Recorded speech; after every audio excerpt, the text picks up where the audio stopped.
Yeah, why not? कुछ काम Yeah. थोड़ा सा Yeah. बचा हुआ है। Very good. Very good. Dear friends, kindly settle down. We want to start a most interesting session and discussion on the regional cooperation for accelerating achievement of sustainable development goals in South Asia. And this is something which has been coming through all different sessions, that we realize that we are all in the same boat, so to say, in South Asia. We have common and shared challenges, gaps with respect to achievement of these SDGs that we are trying to achieve. And we find ourselves facing very similar kind of external environment, very similar kind of all resource constraints and issues that we have been grappling with. And when you are faced with common challenges, shared challenges, and so whether we can find together, shared sort of ways of achieving them through regional cooperation, and what can regional cooperation do. And this is something since morning yesterday, every single session has been emphasizing that we need to step up regional cooperation for achieving SDGs. And we all know that there have been many attempts in the South Asia region for accelerating regional cooperation for our development. And there is a mechanism or institution called SARC. There is another one, BIMSTAC, overlapping configurations. And but the feeling in the room also, you hear a lot of frustration about these mechanisms not delivering to their potential. And of course, regions are many, and we do not want to go into those. But the point is that if those mechanisms are not delivering to the expectations, what can we do? And possibly SDGs give to us a non-controversial, non-politically sensitive agenda which binds all our people in a common struggle for development, common struggle for getting out of poverty and hunger. And so maybe this becomes an important axis for regional cooperation, and maybe more powerful axis for regional cooperation. So this session actually is about discussion on those, this theme. And the keynote speech in this session will be delivered by none other than our dear friend and colleague Devpriya Bhattacharya, who has been thinking aloud on these issues for a number of years. We have from Bangkok also have been using his expertise for many discussions on sustainable development goals. And recently we have been in a conversation to launch an exploratory study of regional cooperation centered around SDGs. And so this will be a collaboration which will be unfolding over the next year and a half, possibly. And so, but to get started, DEB is developing a framework for bringing countries together in this sub-region on sustainable development goals agenda. So without any further ado, let me give the floor to Devpriya for sharing his thoughts and this framework that he is developing. And then we will go to our very distinguished panelists to take it forward, and to all of you in open discussion. So Dev, you have the floor. Thank you, Nagesh. Excellencies, colleagues, friends, ladies and gentlemen. That's in Bengali, those who come from Bengal would know that there is a saying that it is the best part of an yogurt is on the top. But if you make a yogurt shake, milkshake, then it is at the bottom. So I am having the best part of a yogurt shake milk today afternoon with all of you present over here. Thank you very much for sticking around. I'm really impressed. I really congratulate the organizers for keeping this, the momentum alive throughout these 48 hours and with fantastic discussions which have been following one after another. Now, having heard all of them, I decided to scrap my PowerPoint. But I tried to keep the powerful points. It has been said that, God is in the details and the devil is in the PowerPoint. So that's how I'm trying to get away from the PowerPoint and come to the more important part. The first issue, and it will be a bit more forward-looking, exploratory type of discussion, so not necessarily very conclusive, but open-ended, and we are seeking your views on these issues, and my very eminent panelist over here would be also reacting to those. The first issue, which is to be said, that because of the MDGs' apparent success, SDGs had a bonus and got widespread ownership. And it came out with this whole new agenda, which is not only about North-South, but is universal. It talked about transformation. It talked about inclusivity. And it also talked about how to integrate the various pillars of development into one particular extent. Now, if you go back to the MDGs, you will remember the MDGs really did not have a regional framework built into it. And so there was this disconnect between the global and the national. Until the final end, MDG never overcome that one, and nobody really struggled for that.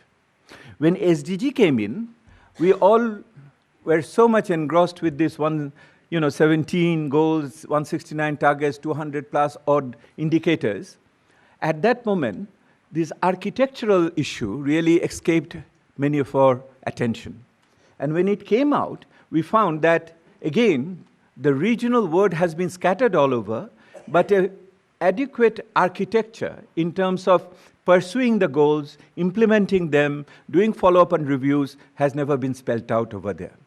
Now, if you look at South Asia never used MDG as a point of departure to pursue their regional development. I will come to that later. The question which is coming before you now, which is Nagesh has put to you, Nagesh has always put it as a proposition. And I am, as a researcher, I make it problematic. I am asking as a question. This is the difference between UN and a research think tank.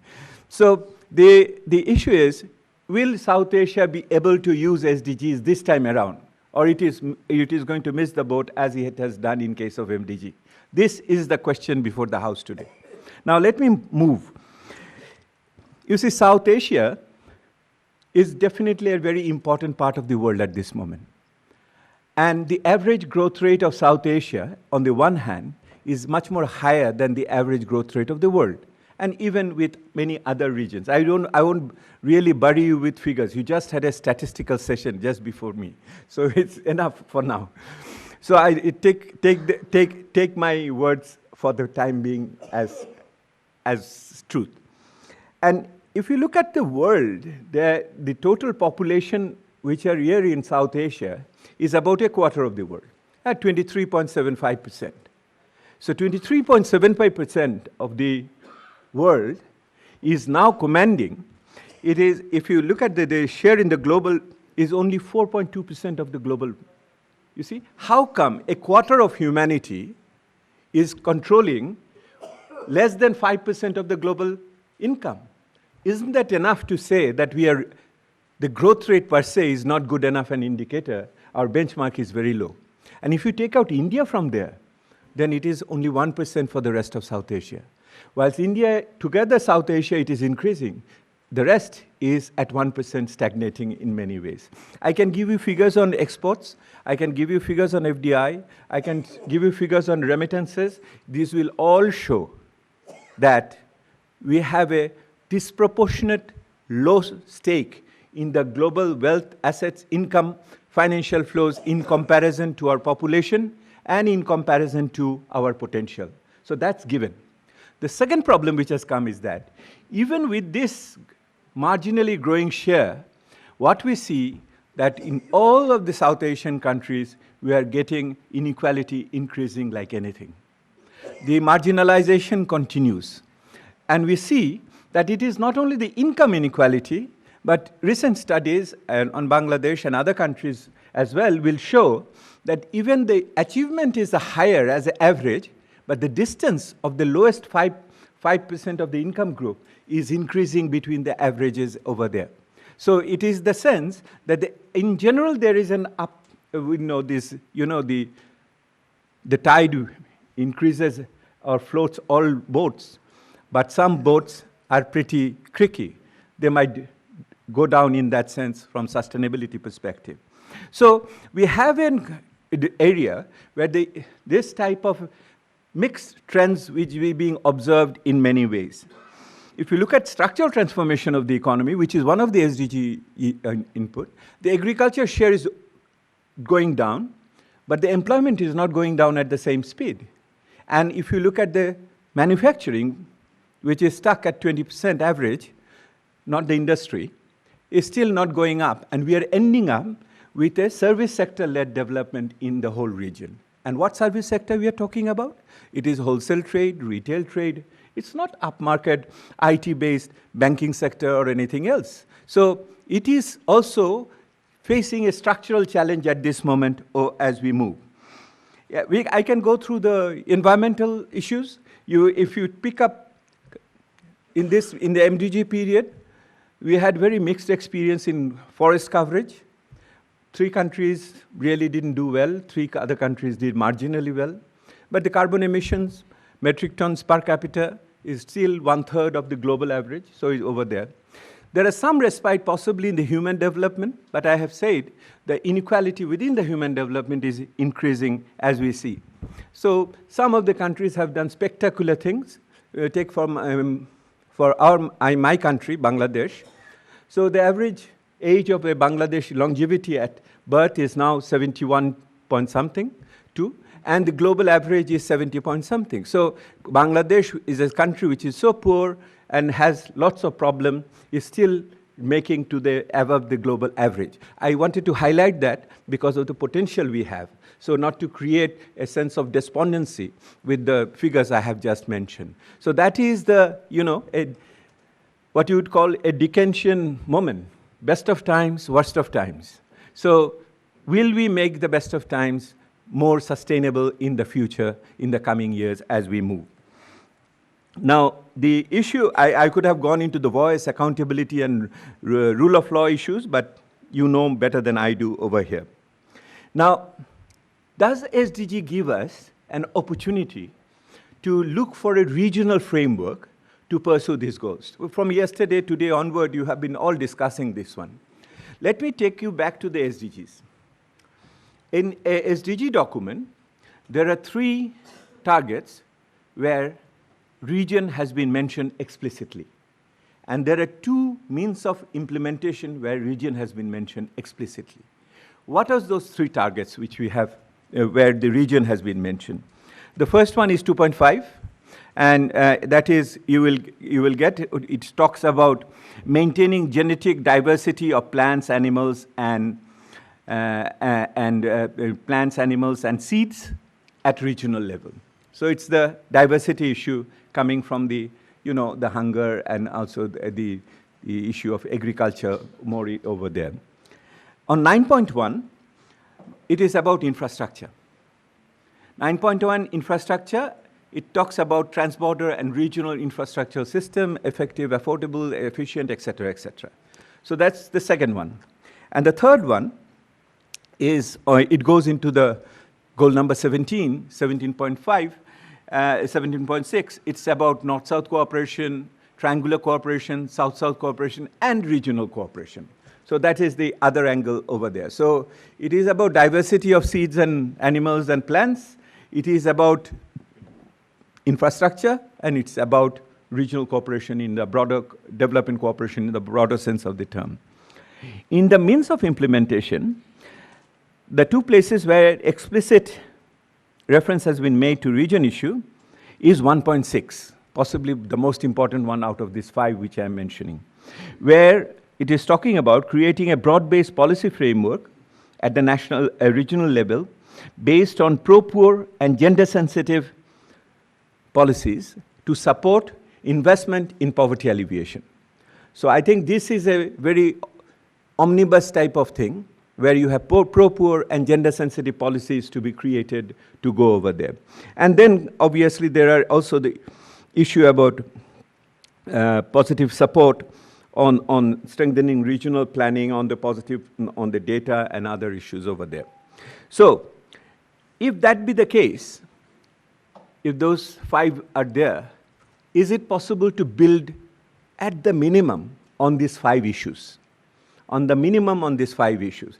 In fact, the issue of on the 1.6 will possibly give you an outreach to many other issues as we go. I will come to that later. Now, the issue is, if you look at the SDGs from the regional perspective, and